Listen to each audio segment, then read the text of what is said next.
Selain itu, julukan anak singkong juga populer karena biografi yang ditulis oleh Cahya Gunawan Direja, yaitu sebuah buku yang berjudul Chairul Tanjung Si Anak Singkong yang diterbitkan pada tahun 2012 oleh Kompas. Assalamualaikum warahmatullahi wabarakatuh. Kembali lagi bersama saya, Anca. Di sini saya membuat sebuah video mengenai cerita motivasi atau perjalanan hidupnya yang membuat kita sebagai pembaca dan pendengar menjadi termotivasi.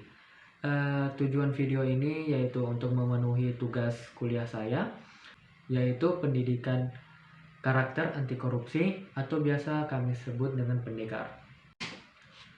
Dan di sini tokoh yang akan saya angkat di cerita saya atau di video saya yaitu Chairul Tanjung Si Anak Singkong. Baiklah, langsung saja kita dengar ceritanya. Chairul Tanjung atau biasa kita kenal dengan Si Anak Singkong. Beliau lahir pada tanggal 16 Juni 1962. Kira-kira tinggal beberapa hari lagi ulang tahunnya. Beliau akan memasuki usia 59 tahun pada tahun ini. Beliau anak dari 6 bersaudara dari Bapak Abdul Ghafur Tanjung yang berasal dari Sibolga, Sumatera Utara, dan Ibu Halimah, kelahiran Cibadak, Jawa Barat. Masa muda Chairul Tanjung tidaklah bergelimang harta. Keluarga beliau, keluarga yang berkecukupan. Sang ayah adalah seorang jurnalis dari koran pada waktu itu. Tetapi pada masa pemerintahan Orde Baru, perusahaan tempat ayahnya bekerja terpaksa ditutup karena bertentangan dengan pemerintahan pada waktu itu. Jatuhnya keadaan ekonomi keluarga Chairul Tanjung memaksa keluarganya untuk menjual rumahnya demi melangsungkan kehidupan, dan mereka tinggal di losmen kecil yang mana jika semua keluarganya 6 saudara Chairul Tanjung itu berkumpul, maka tempat tinggal tersebut sangatlah sempit.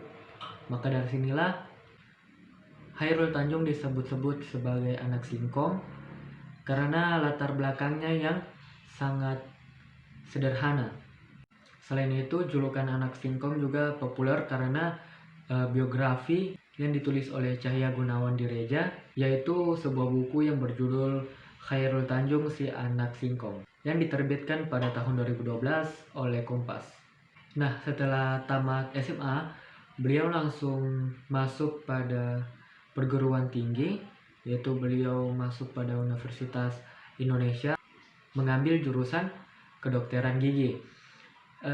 Disinilah beliau mulai belajar dan terjun di dunia usaha, di dunia perdagangan, yaitu demi memenuhi kebutuhan kuliahnya. Dimulai dari berjualan kaos, berjualan buku, hingga membuka usaha fotokopi. Ya, walaupun dibilang dengan modal yang pas-pasan, tetapi beliau semangat sekali untuk memulai usahanya di kampus.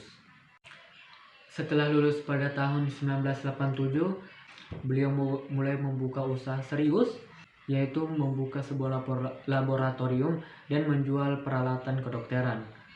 Tetapi sayangnya usaha tersebut gagal dan beliau tidak pantang menyerah, tetapi beliau mengajak rekan-rekannya untuk memulai sebuah usaha baru, yaitu ekspor sepatu anak-anak.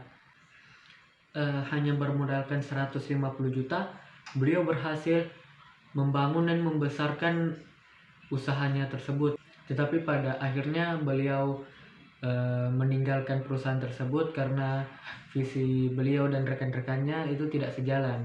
Makanya beliau keluar dan mendirikan sebuah usaha baru, yaitu dengan nama Para Group, yang memiliki perusahaan payung yang bernama Para Inti Holdindo. Beliau pun memusatkan bisnisnya pada 3 sektor. Yang pertama yaitu finance, yang kedua multimedia, dan yang ketiga itu properti. Nah, di sini sebuah triknya yang awal, yaitu dalam menjalankan bisnisnya, Chairul Tanjung tidak membuat seluruh perusahaannya itu dari nol, tetapi beliau lebih suka itu akuisisi. Nah, yaitu membeli perusahaan tersebut. Salah satu contohnya yaitu sebuah bank yaitu Bang Karman yang sekarang kita kenal dengan Bank Mega. Selain Bank Mega, beliau juga mengakuisisi 40% saham dari perusahaan Carrefour, yang mana akuisisi tersebut terjalin pada tahun 2010 pada bulan Maret, dan tempatnya itu bukan di Indonesia, tempatnya itu di Prancis, yang memiliki perusahaan payung yang bernama Para Inti Holdindo. Beliau pun memusatkan bisnisnya pada 3 sektor. Yang pertama yaitu finance, yang kedua multimedia, dan yang ketiga itu properti. Nah, di sini sebuah triknya yang awal yaitu dalam menjalankan bisnisnya, Khairul Tanjung tidak membuat seluruh perusahaannya itu dari nol, tetapi beliau lebih suka itu akuisisi. Nah, yaitu membeli perusahaan tersebut. Salah satu contohnya yaitu sebuah bank, yaitu Bank Karman yang sekarang kita kenal dengan Bank Mega.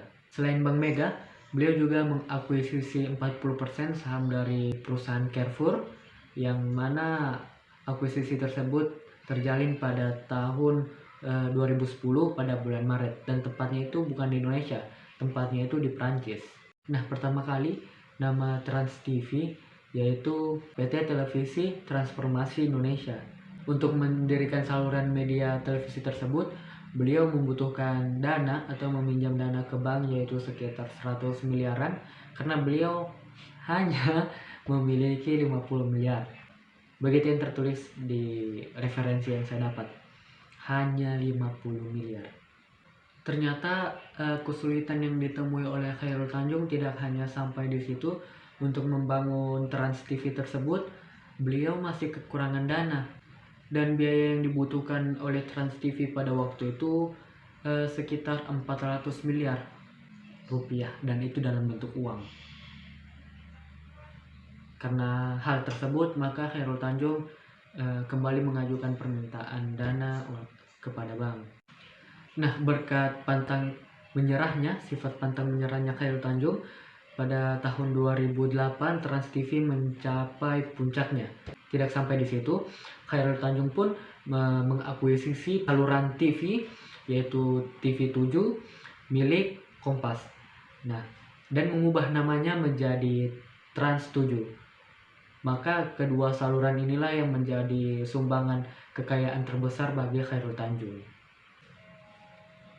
Ayah dari Putri Indah-Sari Tanjung dan Rahmat Dwi Putra Tanjung ini pantas disebut sebagai salah satu pengusaha sukses Indonesia, yang mana membuat nama Khairul Tanjung menjadi tersebar hingga ke pelosok Nusantara.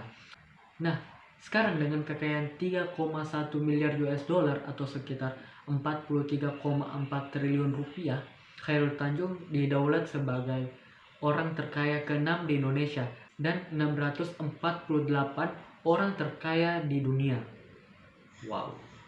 Nah, dengan mendengar dan melihat kisah dari Khairul Tanjung, si anak singkong tersebut, kita bisa tahu bahwa kesuksesan itu tidak ada yang instan.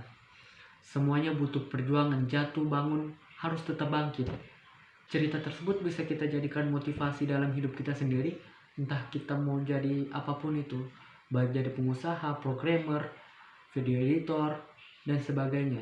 Jangan pernah down dengan kegagalan yang kita alami, tetapi jadikanlah itu sebagai batu tumpuan supaya kita menjadi lebih baik dan lebih beda lagi. Mungkin hanya itu saja yang dapat saya sampaikan pada kesempatan kali ini.